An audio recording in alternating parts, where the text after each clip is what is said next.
بسم اللہ الرحمن الرحیم صلی اللہ علیہ وآلہ وسلم۔ آج کا جو میرا عنوان ہے وہ ہے بادشاہ کی بیوی یا غلام کی بیوی۔ یہ سوچ ایک انسانی ذہن میں پائی جاتی ہے۔ وہ چاہتا ہے کہ مجھے برتری ملے، میں حاکم بنوں، میرا حکم چلے، میری اطاعت و فرمانبرداری کی جائے، میری بات سنی جائے، میرا ہی فیصلہ اٹل فیصلہ ہو اور اسی کے مطابق ہی چلا جائے۔ اب یہ سوچ مرد کی بھی ہوتی ہے، عورت کی بھی ہوتی ہے۔ مرد چاہتا ہے کہ میں عورت کے اوپر کنٹرول حاصل کر لوں، میری بات یہ مانے، میری اطاعت کرے، میرا حکم مانے اور میری مطیع ہو کر رہے۔ اور عورت یہ چاہتی ہے کہ شوہر جو ہے وہ میری بات مانے، میرا حکم مانے، جیسے میں کہوں ویسا ہو، میری بات کو اہمیت دی جائے، میرا فیصلہ سنا جائے۔ تو اب اس کا فیصلہ کروانا ہے کہ کس کی سوچ اچھی ہے، کس کی سوچ بری ہے، کس کی سوچ قرآن کے ساتھ ہے، کس کی سوچ قرآن کے مخالف ہے۔ تو یہ سوچ پیدا ہی کیوں ہوتی ہے؟ تو یہ سوچ جو ہے یہ پیدا ہونا کہ میں بڑا بنوں، میں اعلیٰ بنوں، میں افضل بنوں، میں حاکم بنوں۔ تو اس کے اندر ایک خرابی بھی ہے کہ اس کے پھر نقصانات بھی سامنے آتے ہیں، جیسے کہ حضور پاک صلی اللہ علیہ وآلہ وسلم کے بعد صحابہ کرام کو خلافت ملتی تو وہ رونے لگ جاتے، کیونکہ ان کو پتہ تھا کہ یہ اتنی بڑی ذمہ داری ہے۔ جب اتنی بڑی ذمہ داری ملی ہے، اتنا اختیار ملا ہے، تو اللہ کل بروز قیامت پوچھے گا بھی۔ تو وہ اس خلافت کے ملنے پر بہت راضی اور خوش نہ ہوتے تھے، بلکہ روتے تھے، صحابہ کرام روتے تھے، کیونکہ ان کو دنیاوی غرض و غایت نہیں تھی اور ان کو اپنی آخرت کی فکر تھی۔ وہ آخرت کے لیے اللہ سے ڈرتے تھے اور بندوں کی خدمت کرتے تھے۔ تو یہ تھا ان کا سوچ۔ اب جو دنیاوی سوچ ہے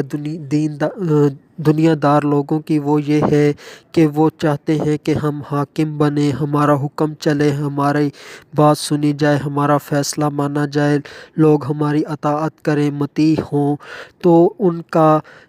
وہ جو ہوتا ہے وہ اللہ کی بارگاہ میں اتنا نہیں ڈرتے۔ وہ اپنے دنیاوی فائدے کے لیے لوگوں کو استعمال کرتے ہیں، لوگوں سے فائدہ حاصل کرتے ہیں، لوگوں کے اوپر دباؤ رکھتے ہیں، ظلم کرتے ہیں۔ تو وہ اتنا آخرت کا نہیں سوچتے، وہ دنیا کا ہی سوچتے ہیں۔ تو اللہ پاک نے جو مردوں کو حاکم بنایا ہے عورتوں پر، جو اللہ کے نیک مرد ہیں وہ اس بات سے ڈرتے ہیں وہ اللہ کی بارگاہ میں، کیونکہ جب بندہ حاکم ہوتا ہے اس سے اس کی رعیت کے متعلق کل بروز قیامت سوال کیا جائے گا۔ حدیث پاک کا مفہوم بھی ہے کہ تم میں سے ہر ایک نگہبان ہے اور ہر ایک نگہبان سے اس کی رعیت کے متعلق پوچھا جائے گا۔ یعنی کہ جب ایک بندہ حاکم بنا، یعنی کہ اس نے شادی کی، اب وہ حاکم بن گیا، تو اب وہ جواب دہ ہے اللہ کی بارگاہ میں اپنی بیوی کا، اپنے بچوں کا۔ یعنی کہ اب اگر اس کی بیوی کوئی گناہ کرتی ہے تو کل بروز قیامت وہ مرد شوہر اللہ کی بارگاہ میں وہ جو ہے وہ جواب دہ ہوگا۔ اللہ پوچھے گا کہ تمہاری بیوی نے یہ گناہ کیا، کیا تم نے اسے محبت سے سمجھایا، کیا تم نے اس کو اس سے اپنا بستر الگ کیا؟ کیا تم نے اس کو ہلکی مارا کہ نہیں؟ کیا تم نے اس کو سمجھایا بھی کہ نہیں سمجھایا؟ کیا اس بات کا خیال رکھا بھی کہ نہیں رکھا؟ اگر یہ مرد اپنی عورت کو تمام گناہوں سے روکتا ہے، محبت سے سمجھاتا ہے، اگر وہ نہیں مانتی، پھر اس سے بستر الگ کرتا ہے تب بھی نہیں مانتی، تو پھر اس کو ہلکی مارتا ہے تب بھی نہیں مانتی، تو اب یہ مرد اللہ کی بارگاہ میں جب جائے گا تو اس کی آخرت میں پکڑ نہیں ہوگی، کیونکہ جتنا اختیار اللہ نے اس کو دیا تھا اتنا اس نے سب کچھ کیا، مگر اس کی بیوی نے اللہ کی نافرمانی کی، تو اب اس کے اوپر عذاب نہیں، اب یہ دیوس نہیں ہے۔ تو یہ عہدہ ملنا کہ مرد حاکم ہیں، تو یہ تو الٹا مردوں کا نقصان ہے کہ ہم خام خواہ عورتوں کے کل بروز قیامت جا کر جواب دہ ہوں۔ یہ اگر آخرت کی فکر کے حوالے سے دیکھا جائے تو یہ ہمارے لیے بہت بڑے فائدے کی بات نہیں ہے کہ گناہ عورتیں کریں اور جا کر جواب ہم دیں۔ تو یہ اللہ پاک نے ایک سلسلہ رکھا ہے دوسروں کی ہدایت کا کہ حقیقی محبت یہی ہے کہ دوسروں کو گناہوں سے روکا جائے اور اس کو نیکیوں کی زندگی پر لگایا جائے۔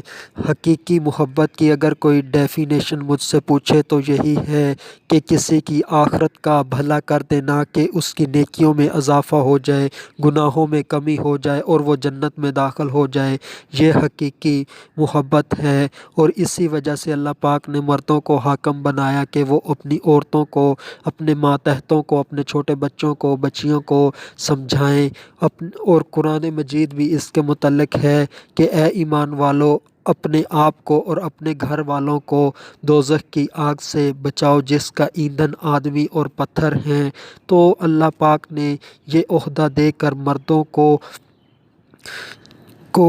اس کا پابند کر دیا کہ وہ اپنی عورتوں کی، اپنے بچوں کی اصلاح کریں، تو اس کے اندر مردوں کا بے تحاشا فائدہ نہیں ہے اگر وہ آخرت کے حوالے سے سوچیں۔ اور اگر کوئی دنیا کے حوالے سے سوچے کہ اللہ پاک نے مجھے حاکم بنایا ہے، اب میری بیوی میری بات مانے گی، میرا حکم مانے گی، میری مطیع ہوگی، میری اطاعت و فرما برداری کرے گی، جو میرا فیصلہ ہوگا وہ چلے گا، تو اب اگر اس سے مرد دنیاوی فائدے حاصل کرتا ہے اور شریعت کی، دین اسلام کی پاسداری نہیں کرتا، شرع کے خلاف اس کو حکم دیتا ہے، ناجائز حکم دیتا ہے، تو وہ اپنا دنیا میں تو فائدہ حاصل کر لے یا نہ کرے وہ بھی پکا کنفرم نہیں، مگر آخرت میں اس کا بہت نقصان ہوگا۔ تو اللہ پاک نے جس مقصد کے تحت بندے کو حاکم بنایا ہے عورت پر کہ عورت کا آخرت کا فائدہ ہو جائے، اس حوالے سے عورت کا فائدہ ہے، اور مرد جواب دہ ہے کہ اس کو حاکم بنایا اور اس نے ایسا کیوں نہیں کیا۔ اور اگر مرد صرف دنیا کا فائدہ حاصل کرتا رہے، آخرت کی نہ سوچے، تو اس کا یہ حاکم بننا درست نہیں۔ بیوی پر حاکم اس لیے نہیں بنا کہ اس کے اوپر ظلم کرے، اس کو مارے پیٹے، بلکہ حاکم اس لیے بنا کہ اس کو دین اسلام کے مطابق زندگی گزارے اور گناہوں سے بچ جائے، نیکیوں کرنے والی بن جائے۔ تو یہ جو حکومت ملنا ہے، عہدہ ملنا ہے، یہ دنیاوی لحاظ سے تو فائدہ مند ہو سکتا ہے، یعنی کہ اگر آخرت کے حوالے سے دیکھا جائے تو یہ بہت ڈر والی بات ہے، ڈرنے کا مقام ہے کہ اللہ کی بارگاہ میں جا کر جواب دینا ہے۔ تو یہ مجھے اتنا اچھا نہیں کہ ایک عورتیں جو ہیں وہ گناہ کرتی رہیں اور مرد جا کر اس کا آخرت میں جواب دہ ہوں، یہ اللہ سے بہت ڈرنے والی بات ہے۔ اللہ پاک ہم مردوں کو طاقت دے، ہمت دے، حوصلہ دے، صبر دے، تحمل دے کہ اپنی عورتوں کو دین اسلام کے مطابق چلا سکیں، تاکہ کل بروز قیامت ہماری پکڑ نہ ہو اور ہم بھی جنت میں جائیں اور ہماری عورتیں بھی جنت میں جائیں، کیونکہ کل بروز قیامت ایسے ایسے مرد ہوں گے جن پر جنت واجب ہو چکی ہوگی، جنت کا ان کے پاس ٹکٹ ہوگا، تو جب ان کی عورتیں حساب کے لیے آئیں گی تو وہ اللہ کی بارگاہ میں عرض کریں گی کہ یا اللہ کہ یہ گناہ ہم نے اس لیے کیا اور اس مرد نے ہمیں سمجھایا تک نہیں، ہمیں اس کے متعلق بتایا تک نہیں، تو اللہ پاک اس عورت کو اور اس مرد کو جس کے اوپر جنت واجب ہو چکی ہے، جنت میں جانے کے لیے تیار بیٹھا ہے، اس کو دوزخ میں ڈال دے گا۔ تو یہ بھی مشہور ہے کہ کل بروز قیامت انسان اپنے گناہوں کی وجہ سے کم بلکہ دوسروں کے گناہوں کی وجہ سے دوزخ میں جائیں گے۔ تو یعنی کہ گناہ کوئی کرے اور اس کا خمیازہ کوئی بھگتے، تو یہ جو امت ہے یہ امت مرحومہ ہے، تو اس میں کوئی نبی نہیں آنا، کوئی رسول نہیں آنا۔ تو اب یہ جو امت کے لوگ ہیں ان کے اوپر بڑی ذمہ داری ہے کہ یہ صرف اب خود ہی نیکیاں نہ کرتے رہیں، خود ہی گناہوں سے نہ بچتے رہیں، خود ہی ہدایت کے راستے پر نہ چلیں، بلکہ اپنے ساتھ والوں کو، اپنے ماتحتوں کو بھی دین اسلام کے مطابق چلائیں، ان کو نیکیوں کے راستے پر چلائیں، ان کو فلاح کے راستے پر چلائیں۔ اور اسی طرح جس کے پاس جتنا بڑا عہدہ ہوتا ہے اس کے اوپر اتنی بڑی ذمہ داری ہوتی ہے۔ جیسے کہ مرد کو اللہ نے حاکم بنایا، اب وہ حاکم ہے اپنی بیوی کے اوپر، یعنی کہ اس 4 شادیوں کی اس کو اجازت دی ہے، وہ 4 بیویوں تک کا حاکم ہے، اور ان کی جو بھی اولاد ہے، چاہے 4 بیویوں سے 20 ہو، 25 ہو، 50 ہو، جتنی بھی اولاد ہے وہ سب کا نگہبان ہے کہ وہ نیکیاں کریں اور گناہوں سے بچ جائیں اور اللہ کی بارگاہ میں کامیاب ہو جائیں۔ تو اس طرح سے جو جتنا بڑا عہدہ ہوگا، کوئی کسی گاؤں کا بڑا بنتا ہے، حاکم بنتا ہے، کوئی کسی شہر کا حاکم بنتا ہے، کوئی کسی صوبے کا حاکم بنتا ہے، کوئی کسی ملک کا حاکم بنتا ہے، اور اسی طرح کسی کو بڑے اعظموں پر اختیار ہوتا ہے، تو جس کو جتنا بڑا اختیار ملے گا اتنی بڑی اس کی پوچھ گچھ بھی ہوگی، اتنا بڑا اس کے اوپر آزمائش بھی ہوگی۔ تو یہ مردوں کو عورتوں پر حاکم بن جانا یہ بہت خوشخبری والی بات نہیں، بلکہ یہ بہت محنت مشقت والا کام ہے کہ اپنے ماتحتوں کو دین اسلام کے مطابق چلانا اور اللہ پاک کی بارگاہ میں جا کر جواب دہ ہونا۔ تو یہ تو مردوں کے حوالے سے بات کر دی۔ تو اب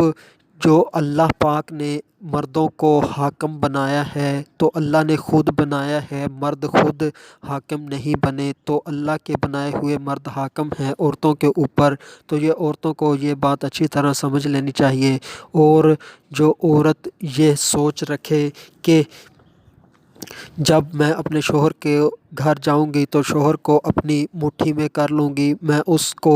اپنے کنٹرول میں کر لوں گی، وہ میرا مطیع و فرمانبردار ہوگا، جیسے میں چاہوں گی ویسا ہی ہوگا، میری ہی بات سنی جائے گی، میرا ہی فیصلہ سنا جائے گا۔ تو یہ جو سوچ ہے عورت کی، یہ سوچ قرآن کے خلاف ہے، دین اسلام کے خلاف ہے،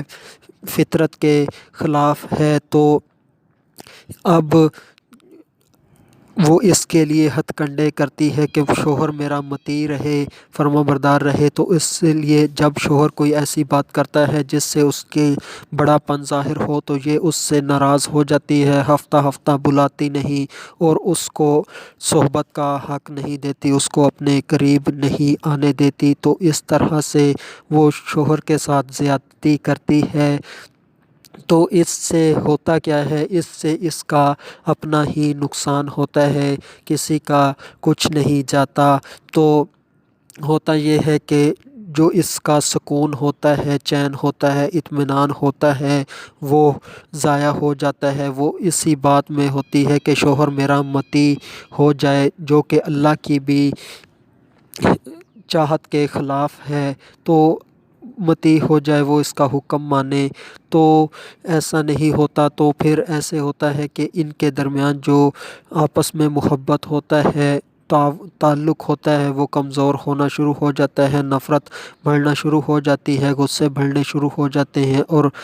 بات یہاں پر اختتام ہوتی ہے کہ ان دونوں کے درمیان جدائی ہو جاتی ہے، اور ایک عورت اپنی غلطی کی وجہ سے جو کہ اس کی سوچ قرآن کے خلاف ہے، اللہ کی رضا کے خلاف ہے، وہ ایسی سوچ کی وجہ سے دوزخی یعنی کہ اپنا گھر برباد کر لیتی ہے اور اپنی آخرت کو بھی داؤ پر لگاتی ہے، تو اس طرح کا کام کرتی ہے۔ تو یہ سوچ رکھنا بالکل بھی ٹھیک نہیں ہے، اور جو شیطان ہے یہ سوچ شیطان کی طرف سے ہوتی ہے کہ عورت حاکم بنے، کیونکہ جب شیطان کو سب سے زیادہ خوشی اس بات کی وجہ سے ہوتی ہے کہ میاں بیوی کی آپس میں طلاق ہو جائے، کیونکہ شیطان تخت لگاتا ہے اور اس کے چیلے شام کو آتے ہیں اور بتاتے ہیں کہ میں نے یہ کروایا، میں نے یہ گناہ کروایا، میں نے یہ گناہ کروایا، اور جو بتاتا ہے کہ میں نے میاں بیوی کے درمیان طلاق کروا دی تو شیطان اٹھ کر اس کو اپنے گلے سے لگاتا ہے۔ تو وہ شیطان کی پیروکار ہوتی ہیں جو اس طرح کی سوچ رکھتی ہیں، جن کو دین اسلام سمجھ نہیں آتا، قرآن کی بات سمجھ نہیں آتی، تو ان کو چاہیے کہ یہ سوچ ترک کر دیں اور اپنا جو نقصان کر رہی ہیں اس سے وہ باز آ جائیں۔ تو اس کے اللہ پاک نے مردوں کو عورتوں کے اوپر حاکم بنایا ہے، اور ایسا کر کے اللہ پاک نے کہ بھئی مردوں کو حاکم بنایا عورتوں کے اوپر، اللہ پاک نے عورتوں پر ظلم نہیں کیا، بلکہ اللہ پاک نے عورتوں پر احسان کیا ہے، اللہ نے عورتوں پر انعام کیا ہے، نعمت کی ہے، رحمت کی ہے کہ وہ ان کو نیکی کے راستے پر مرد چلاتے ہیں، ان کو فلاح کے راستے پر چلاتے ہیں، گناہوں سے بچاتے ہیں اور ان کو جنت تک میں لے جاتے ہیں، کیونکہ ایک عورت خود یہ سارا کام نہیں کر سکتی، بلکہ اگر اس کو کوئی کنٹرول کرنے والا ہو، لیڈ کرنے والا ہو، لے کر چلنے والا ہو تو وہ اس کی محبت میں چلتی چلی جاتی ہے اور جنت کے سفر میں کامیاب ہو جاتی ہے۔ تو یہ حاکم بنا کر اللہ نے عورت کے اوپر کوئی ظلم و زیادتی نہیں کی، اللہ پاک ظلم نہیں کرتا، اللہ پاک ظلم سے پاک ہے۔ اگر انسان کو کوئی تکلیف پہنچتی ہے تو وہ انسان کے اپنے ہی ہاتھوں کے کرتوت ہوتے ہیں، یعنی کہ انسان کو اپنی ہی وجہ سے تکلیف پہنچتی ہے، انسان کو اللہ پاک بلا وجہ تکلیف نہیں دیتا۔ اللہ اگر کسی انسان کو آزماتا ہے تو آزمائش کے بعد اگر وہ کامیاب ہو جائے تو اس کو عروج بھی دیتا ہے، اعلیٰ درجہ بھی دیتا ہے، اس کو اعلیٰ مقام بھی دیتا ہے، کیونکہ ہر تنگی کے بعد آسانی ہے تو صبر کیا جائے۔ اور جو حاکم بنا ہے مرد وہ خود نہیں بنا، اللہ پاک نے بنایا ہے۔ اس کے متعلق قرآن مجید کی آیت ہے الرجال قوامون علی النساء بما فضل اللہ بعضهم علی بعض وبما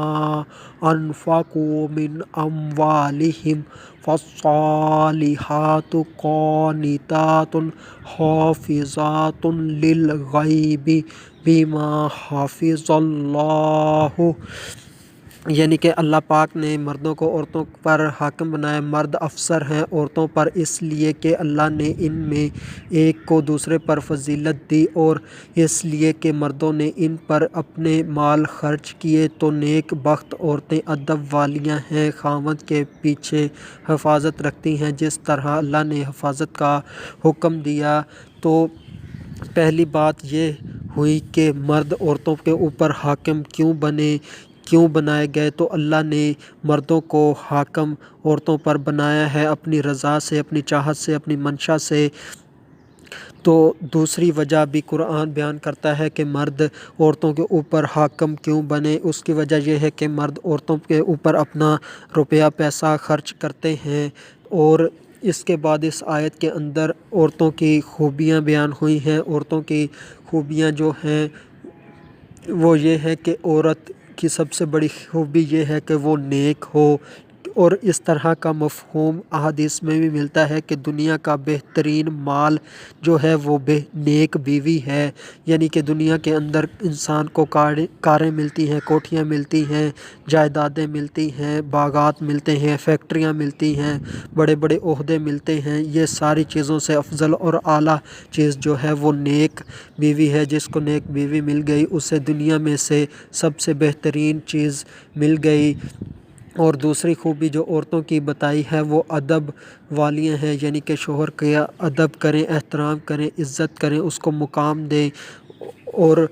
شوہر کو اس کے حقوق ادا کریں۔ اور تیسری خوبی یہ بیان کی کہ شوہر خاوند کے پیچھے حفاظت رکھتی ہیں، یعنی کہ شوہر کے متعلق کوئی بھی چیز ہو، چاہے شوہر گھر سے چلا گیا، اب اپنی عزت و آبرو کی حفاظت کرنی ہے، کسی کے ساتھ منہ کالا نہیں کرنا، کسی کے ساتھ ہنس ہنس کر باتیں نہیں کرنی، کسی کے ساتھ تعلق نہیں رکھنا، کیونکہ اس سے آپ کی عزت سے آپ کے شوہر کی عزت وابستہ ہے۔ اور اسی طرح حفاظت رکھتی ہیں، یعنی کہ شوہر کے مال کی حفاظت کرتی ہیں، اس کے گھر کی حفاظت کرتی ہیں، اس کے بچوں کی حفاظت کرتی ہیں، اس کی نگہداشت کرتی ہیں اور اس کو بہترین انداز سے لے کر چلتی ہیں۔ اور یہ اپنی مرضی سے حفاظت نہیں کرتی، بلکہ جیسے اللہ پاک نے حفاظت کرنے کا ان کو کہا ہے ویسے ہی حفاظت کرتی ہیں۔ اب اس کے اندر ایک سوال یہ ہوتا ہے کہ کچھ عورتیں یہ کہتی ہیں کہ ہم خود کماتی ہیں، ہم اپنے آپ پر خود خرچ کرتی ہیں، ہم شوہر کے پیسے نہیں لیتی، تو اب ہمارے اوپر جو شوہر ہے وہ حاکم نہیں ہے، اب ہم جیسے چاہیں زندگی گزاریں، ہم آزاد ہیں، ہم کیوں کسی کے ماتحت رہیں، ہم کیوں کسی کا حکم مانیں، چاہے وہ کماتی ہوں، جو کچھ مرضی کرتی ہوں، شوہر ان کو 1 روپیہ بھی نہ دیتا ہو اور خود اپنی سارا خرچ کرتی ہوں، خرچ اٹھاتی ہوں، تو تب بھی 2 وجوہات کی بنا پر اللہ نے حاکم بنایا ہے۔ پہلی وجہ، اللہ نے اپنی مرضی اپنی چاہت سے مرد کو حاکم بنایا ہے۔ دوسری وجہ، جو مرد مال خرچ کرتے ہیں اس وجہ سے حاکم بنایا۔ اگر ایک وجہ نہیں پائی جا رہی مگر دوسری وجہ تو پائی جا رہی ہے کہ اللہ نے اپنی چاہت سے مرد کو حاکم بنایا ہے، تو اللہ کے حکم کو مانیں، اللہ کے قرآن کو مانیں اور دین اسلام کے مطابق زندگی گزاریں۔ اور جب کسی عورت سے کہا جاتا ہے کہ جب تم گناہ کرتی ہو تو اپنے باپ پر، اپنے بھائیوں پر، اپنے بیٹے پر، اپنے شوہر پر ظلم کرتی ہو، تو وہ کہتی ہیں کہ میں خود عقل مند ہوں، مجھے پتہ ہے یہ گناہ کی چیز ہے، یہ مجھے پتہ ہے یہ نیکی کی چیز ہے، جب میں گناہ کرتی ہوں تو میں گناہ کرتی ہوں تو اس کا عذاب میرے باپ کو کیوں ہوگا۔ تو بات یہ ہے کہ اللہ نے حاکم بنایا ہے، اس کو تسلیم کرنا ہی پڑے گا۔ اگر آپ گناہ کرتی ہیں تو آپ ظلم کرتی ہیں، اپنے باپ پر آپ ظلم کرتی ہیں، اپنے بھائیوں پر آپ ظلم کرتی ہیں، اپنے بیٹے پر، اپنے شوہر پر، تو اس لیے گناہ سے باز آ جائیں، کیونکہ آپ گناہ کریں گی تو عذاب کئیوں کو ہوگا۔ اگر مرد گناہ کرتا ہے تو اس کا گناہ کا عذاب اس کی بیوی پر نہیں ہوگا، اس کے بچوں پر نہیں ہوگا۔ اگر عورت گناہ کرتی ہے تو اس کا گناہ شوہر کو بھی ہوگا، یعنی کہ عذاب ملے گا اگر اس نے اس کو سمجھایا نہ ہوگا۔ اسی طرح بچے گناہ کریں تو والد ان کو سمجھائے نہ، روکے نہ، نیکی کے راستے پہ لگائے نہ، برائیوں سے بچائے نہ، تو اس کو بھی گناہ ہوگا، اس کو بھی عذاب ہوگا۔ تو یہ ساری صورتحال ہے۔ تو اس طرح سے دین اسلام عورتوں کو مردوں کے ذریعے سے لے کر چلتا ہے، اور اللہ پاک نے مردوں کو حاکم بنایا ہے، اس لیے کہ اللہ پاک نے مرد کو بزرگی دی ہے، مرد کو اللہ پاک نے خلافت عطا کی ہے، مرد کو اللہ پاک نے نبوت عطا کی ہے، مرد کو اللہ پاک نے رسالت عطا کی ہے، مرد کو اللہ پاک نے قاضی بنایا ہے، مرد کو اللہ پاک نے حدود میں گواہی دینے والا بنایا ہے، مردوں کے اوپر جہاد کو لازم کیا ہے، اور اللہ پاک نے مرد کو عقل کامل عطا کی ہے اور دین کامل عطا کیا ہے۔ عورتوں کی عقل جو ہوتی ہے ناقص ہوتی ہے، عورتوں کا جو دین ہوتا ہے وہ ناقص ہوتا ہے، اور جو معاملات کے حوالے سے 2 عورتوں کی گواہی 1 مرد کے برابر ہوتی ہے۔ اور اسی طرح سے ہے کہ جو عورتیں ہیں وہ حیض کے دنوں میں، نفاس کے دنوں میں نماز نہیں پڑھ سکتی، قرآن مجید کی تلاوت نہیں کر سکتی اور روزے نہیں رکھ سکتی، ان کاموں سے محروم ہوتی ہیں، اور مرد ہمیشہ نماز پڑھتا ہے، روزہ رکھتا ہے